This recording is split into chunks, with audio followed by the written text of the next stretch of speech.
Tonight, I am going to be talking about Chapter 6 and Chapter 7 of the book Finding Genuine Practice by Gyalwang Karmapa. And these are about the 8 verses of training the mind. Chapter 6 is titled Learning from Injustice. And before I get into this chapter, I would like to go over a few points of review of what we've covered already. And that is that these verses and the Karmapa's book on them are intended to deepen our understanding, but also beyond that to actually implement these teachings and verses into our lives. That intellectual understanding or knowledge isn't nearly as important as understanding that in a deep level and actually, you might say, becoming the teachings. My teacher, Khenpo Karta Rinpoche, once defined profound, excuse me, in terms of the profundity of a teaching to be based on, is it useful? So no matter how lofty or how wonderful a teaching sounds, if it's not useful, if we don't apply it to our daily lives, then it's really not profound.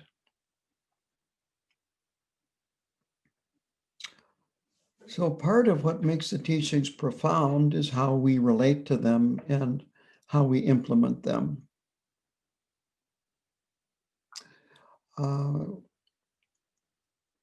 I had a conversation with one person yesterday, and she was comparing the books that I was choosing to the books that Rita Gross was choosing, who led this group before I did, and I came on when she passed away. And she would choose different books than I would choose. And the difference is that we have slightly different backgrounds and approaches. That she has a PhD or had a PhD in comparative religion and taught at the university level. And this came through in the way she taught Buddhism. Whereas my approach is more to go back to what Khenpo Karta Rinpoche said, and that is try to bring books into this class to be studied where we can find it useful. It doesn't mean that you don't find it intellectually challenging and difficult and so forth. But my intent is for you to find it useful and bring it into your daily lives and actually apply it. Now, to bring this to bear on this present book is, as His Holiness the Karmapa brought up at the beginning, these teachings were originally secret in Tibet. They were not given to the Tibetan people in general. It was just given from teacher to student and given orally. There was no text to study even. And I can only speculate, but one reason that comes to mind that that was the case is that these are so counter to conventional wisdom. Last week, we talked about having, looking at everyone as being above you. It's difficult enough to see the equality of self and others, to see as other people as being equal to ourselves. And it's even more difficult to see other people, all other people, even difficult, coarse people, mean people, people that cause a lot of harm, as being above you. And so this would make it very difficult to propagate teachings like this, and even more difficult for people to follow these teachings. Part of the reason why teachings are secret, perhaps the biggest reason, is because the true understanding cannot be attained until you're ready for them. And so there is the idea of self-secret. So much of the teachings are secret until you're ready for them, even if you've heard them and heard them explained at great depth, and perhaps even memorized verses. So this is a very important point, that these are difficult verses to understand and very difficult verses to implement in our daily life. But the intent is to work towards being able to implement them in our daily lives more and more. Another reason why teachings are secret and not kept from the general public is that they can be understood and misunderstood easily. And instead of leading people to higher and higher levels of attainment, leading people to the lower levels of attainment and going in the wrong directions. So both of those, I think, would apply to why these teachings were kept secret in the beginning. Now, the verses that this chapter, and the title is again, Learning from Injustice.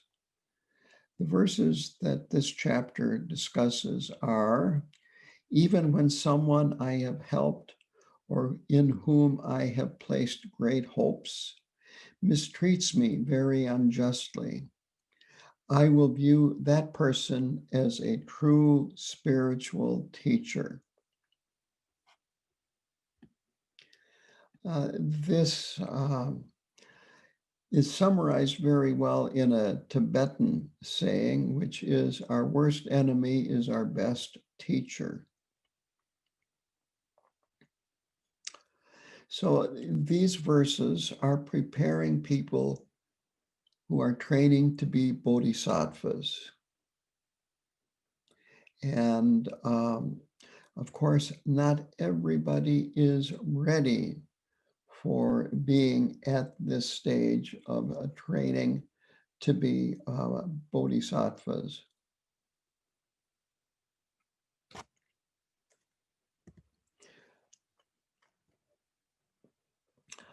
Some people are on the foundation path, even when they're doing Mahayana or Vajrayana practices. And what that means is some people, where they really need to do their work and where they are doing their work, is trying to tame their minds and control their kleshas, their afflictive states of mind. On the bodhisattva level, it really takes a significant amount of taming of the mind before we're even ready for these types of teachings. If you're on the foundation level, if you're really having difficulty taming your afflictive emotions, then it might be best to just plain avoid negative people, to avoid unruly, coarse, or mean people. But to go on, for bodhisattvas in training, that we all need to learn and we all need to have teachers. So a person who, quote, mistreats us or mistreats me very unjustly gives us plenty to work with. This type of person, you could say, pushes our buttons. And they show us where these buttons are. And of course, the point is that these are our buttons. And to use a metaphor from the digital world, we've installed these buttons. They were not there because of somebody else putting them there. But these difficult people that mistreat us unjustly, they show us where we need to do the work. To use another contemporary example is, this is kind of like a stress test. And they've talked about stress tests for banks and banking after the collapse in 2008 of the financial system. So this shows us where we need to do the work. And we can at least aspire to be able to be grateful to these people for helping us show where we need to do the work.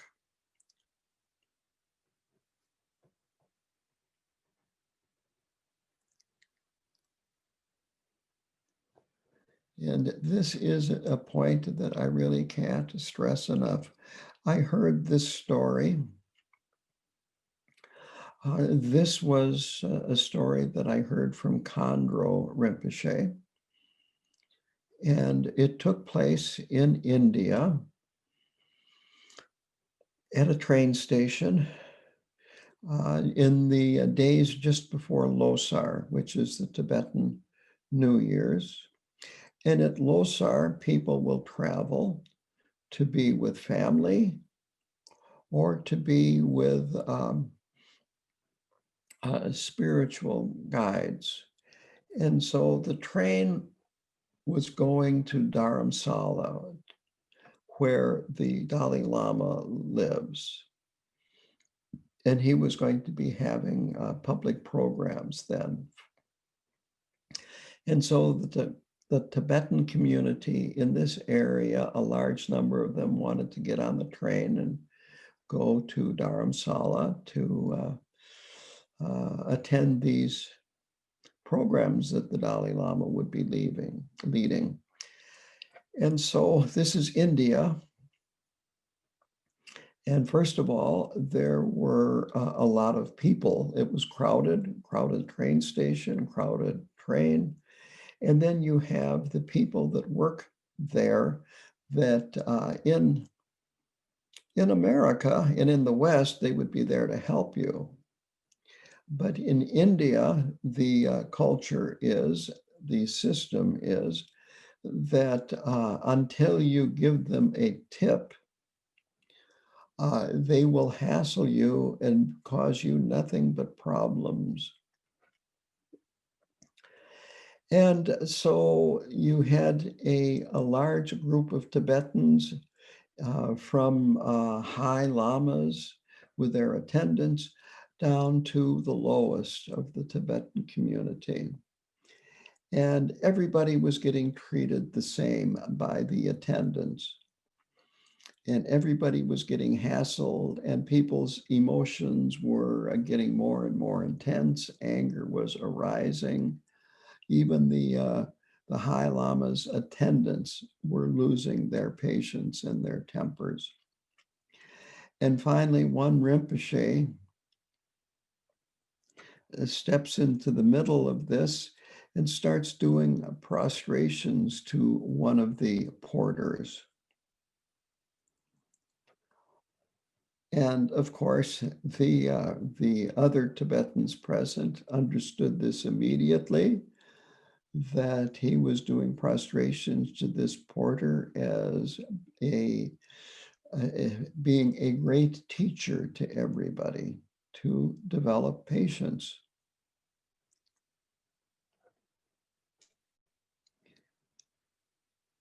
And so it is with these teachings. And again, this might be very difficult when our buttons are getting pushed, when someone who treats us unjustly, mistreats us unjustly, someone that you have helped, someone that you feel is a friend, and then bang, all of a sudden, there you go. So this is really very, very important to keep in mind. The Karmapa then, he spends much of the rest of the chapter talking about how it is common, and people have come to him talking about meditation as a stress reduction technique, or like going to a vacation in some wonderful place, maybe on the beach in Mexico, or California, or Florida, or whatever. That this is a problem, that we don't meditate to reduce stress, even if it can reduce stress, and it can, but this is not the main focus of the meditation. And in fact, there is a very successful program available in this country called mindfulness-based stress reduction that is based on meditation and mindfulness techniques. But that's not what we're doing here. When we meditate, we are meditating to help tame our mind. And with a tamed mind, we are going to be having a clearer mind. And with a clearer mind, we will behave better. We will see more clearly. We will be able to access our wisdom more easily.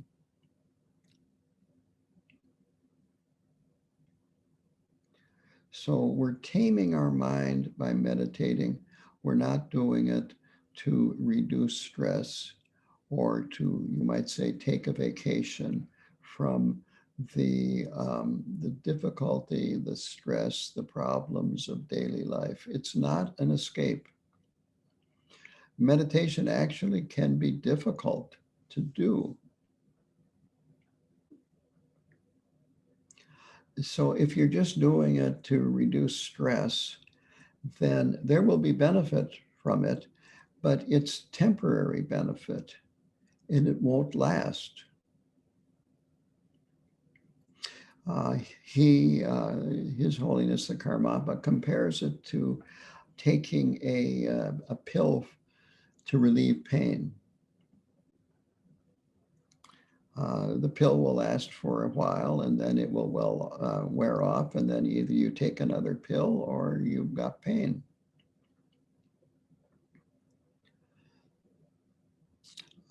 So try to avoid meditating with this attitude, and realize that we then do take our meditation, you might say, with us in terms of maintaining a calm, clear mind the best we can, maintaining mindfulness as we go through our daily lives, and then, of course, applying these teachings of mind training as we go through our daily lives.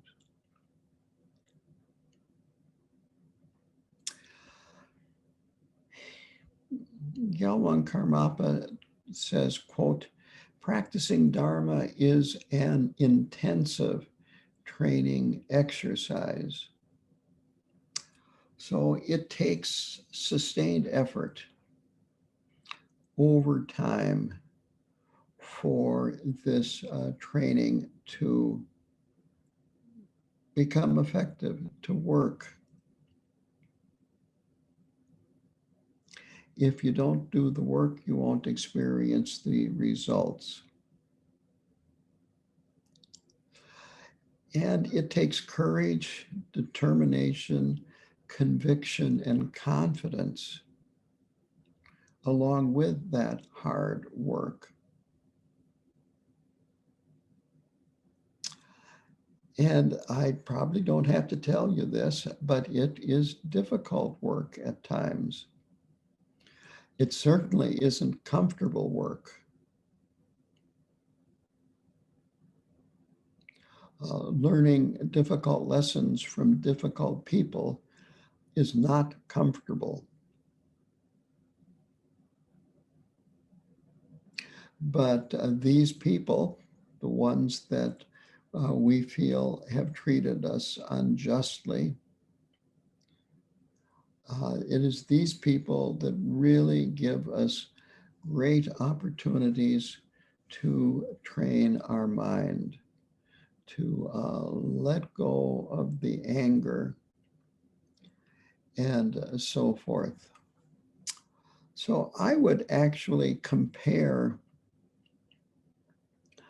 mind training, putting these 8 verses to work in our daily lives, as a bit like training for a marathon or a bicycle race, in that you're going to spend a lot of time training. You're going to spend a lot of time building up your muscles, building up your stamina, and of course, working with your attitude and your determination to do this so that you don't give up. And so it is with mind training, that you might say we are strengthening our patience muscle. We are weakening our habitual patterns, our habitual way of thinking, always putting ourselves before other people, or at the very best, equal to other people. So that concludes the 6th chapter. The 7th chapter is titled Radiating Joy, or Radiate Joy. Take on suffering. Radiate joy, take on suffering. And the verses are, quote, "In brief, directly or indirectly, I will offer help and happiness to all my mothers, and secretly take on myself all their hurt and suffering." So that is the meaning of this radiate joy, that I will offer help and happiness to all my mothers. And here, all my mothers means all sentient beings who have been a mother to me in a past life. And because we have had a endless series of past lives, we've had an infinite number of births and an infinite number of mothers. And so it is not unrealistic to feel that every single sentient being, whether they be human, animal, or otherwise, has been a mother to me in a previous life.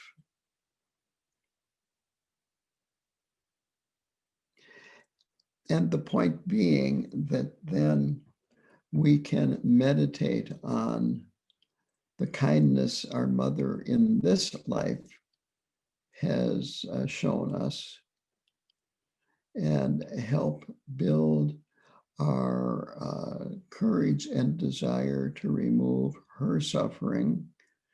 And then, because all beings have been a mother in a past life to us, to remove the suffering of all sentient beings. This chapter is about Tonglen specifically, and specifically Tonglen with a visualization. So with Tonglen, we don't tell other people that we are doing Tonglen for them.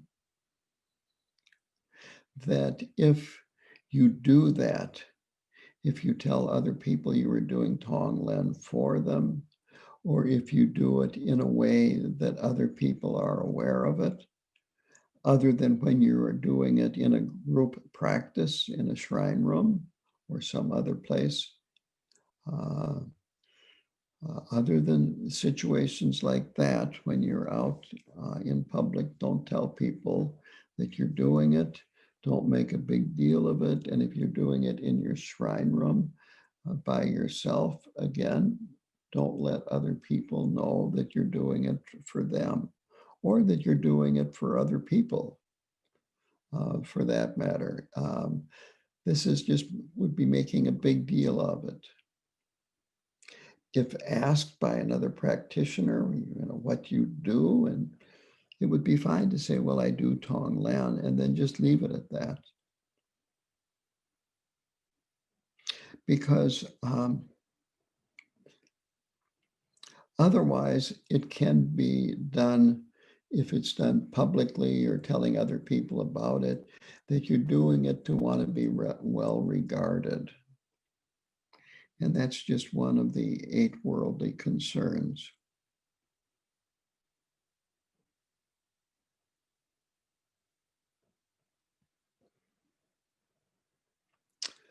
And of course, it's difficult to actually take on the suffering of others because we're not bodhisattvas.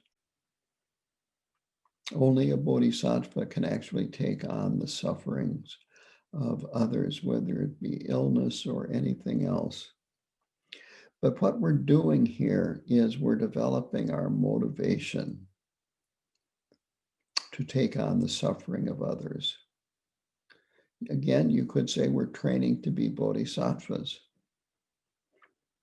I kind of look at it this way, that these 8 slogans of training the mind and the Lojong slogans, the 7 points of Lojong with the 59 slogans. Both of these, what we are doing is, you could say, realigning ourselves, our body, speech, and mind with that of a bodhisattva.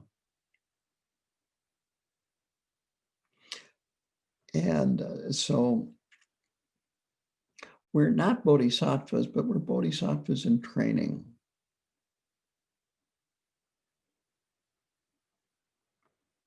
The closer we can align our behavior to that of a bodhisattva, our motivation and so forth, then the closer we are to actually becoming bodhisattvas.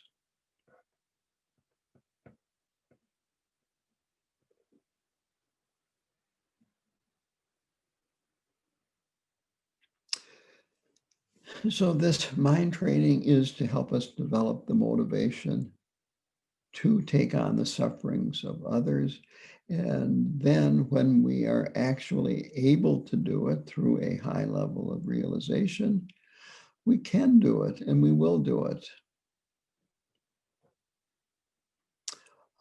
This practice of Tonglen helps us develop a strong resolve to take on the suffering of others.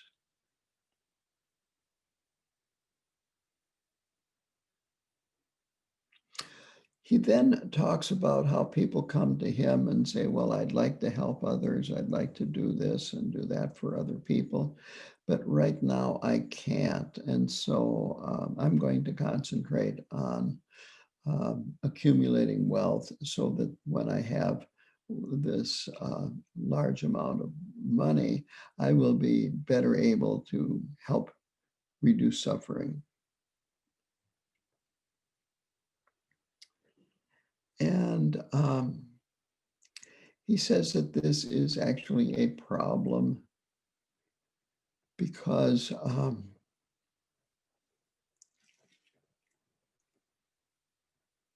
it really isn't the lack of money that keeps you from helping others. The same thing with being powerful, wanting to be powerful, and then I can help, or being influential. Then I can help. But right now, since I'm neither influential nor powerful, there's not much I can do. So this is a trap to avoid, that being beneficial to others does not depend on money, does not depend on your importance or the influence that you have over other people, that it is much deeper than that. And he talks about bodhisattvas a little bit more here. He says that we ordinary beings do not know who the bodhisattvas are, that they don't necessarily wear monastic robes. They're not necessarily male or female.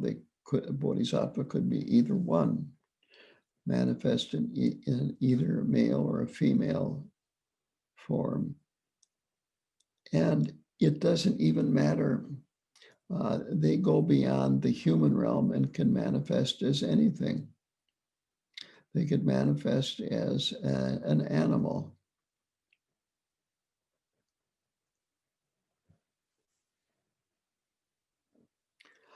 On the other hand, only a bodhisattva can recognize another bodhisattva, that we do not have the ability to recognize a bodhisattva.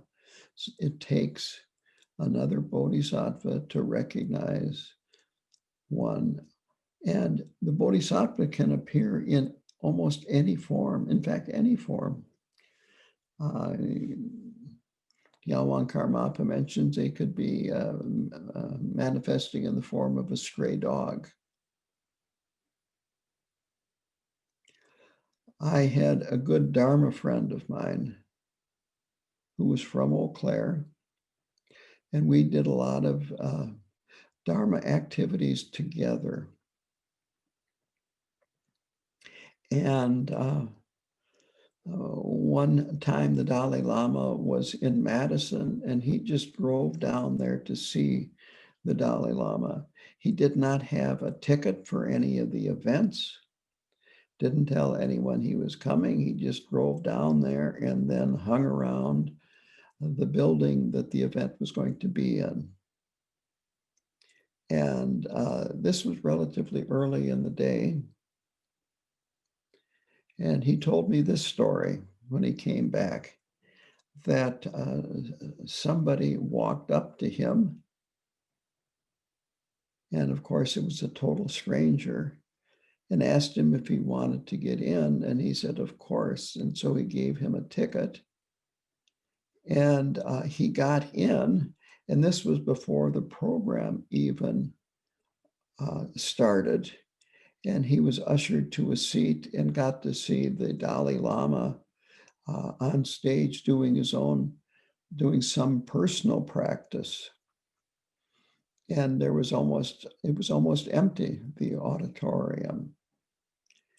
And I always wondered about who that stranger was that gave him that ticket and why he got in when nobody else was allowed in. It turned out that a few years later, and I'm talking about a small number of few years, this would have happened probably somewhere in the 1989, 1990, 1991 period. And by 1994, he was dead from Lou Gehrig's disease.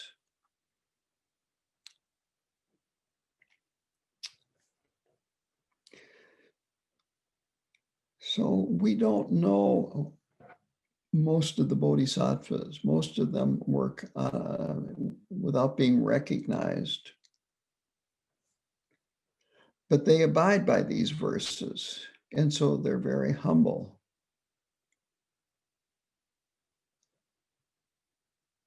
They don't want to have recognition.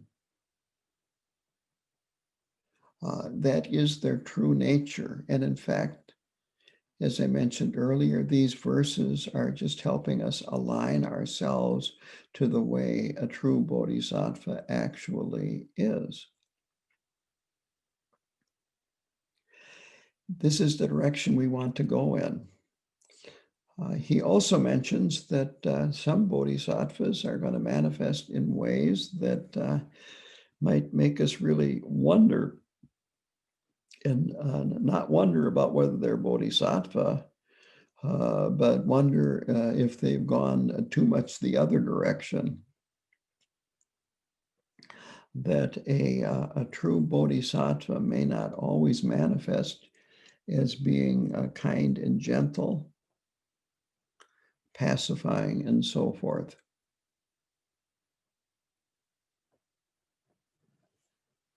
But a true bodhisattva, whether it be male or female, is always putting themselves below others and wanting to benefit beings. And I will maybe make an exception to this because Chogyam Trungpa Rinpoche comes to mind. He was a crazy wisdom master, a crazy wisdom bodhisattva. And as a result of that, not because he claimed the title, but because of his level of realization, this is the way he manifested, and it seemed to be bizarre, contrary to the teachings, and so on. A bit like His Holiness the Karmapa talks about in the book, meaning that some bodhisattvas, they're difficult to recognize and accept as being bodhisattvas. So getting back to ourselves, here is a quote. But at the moment, our body, speech, and mind are not a sufficient basis or support for us to be able to really benefit others. So we need to gather all the qualities of body, speech, and mind that will allow us to bring them benefit.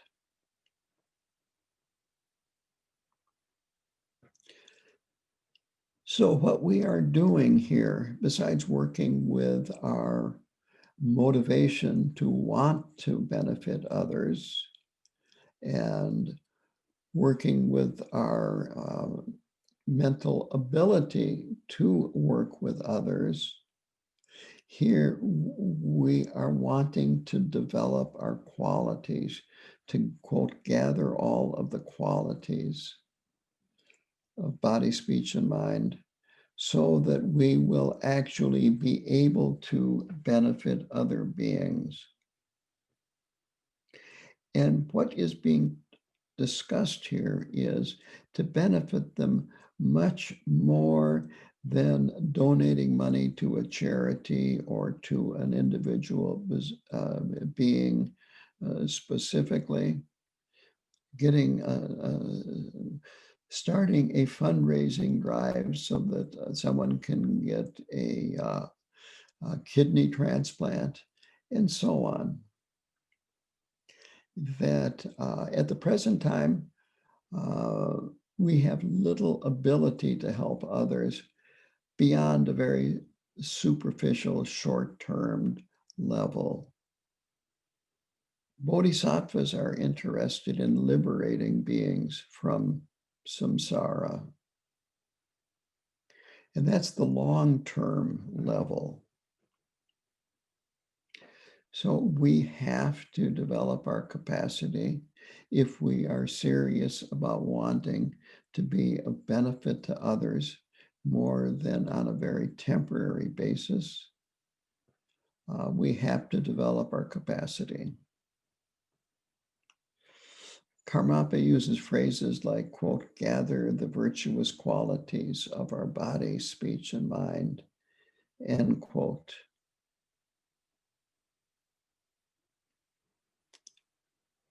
And a bodhisattva, because they have these qualities, are able to be of great benefit to beings. And this is in terms of the long term, in terms of liberating beings from samsara, not helping them suffer less, but really liberating beings from samsara. So he talks a little bit more about money and fame and influence and so on and so forth. And he feels that these are a detour, that focusing on these to be able to benefit on others is a detour, that we really want to keep focused on developing our virtuous qualities of body, speech, and mind so that we can genuinely benefit beings in the long term.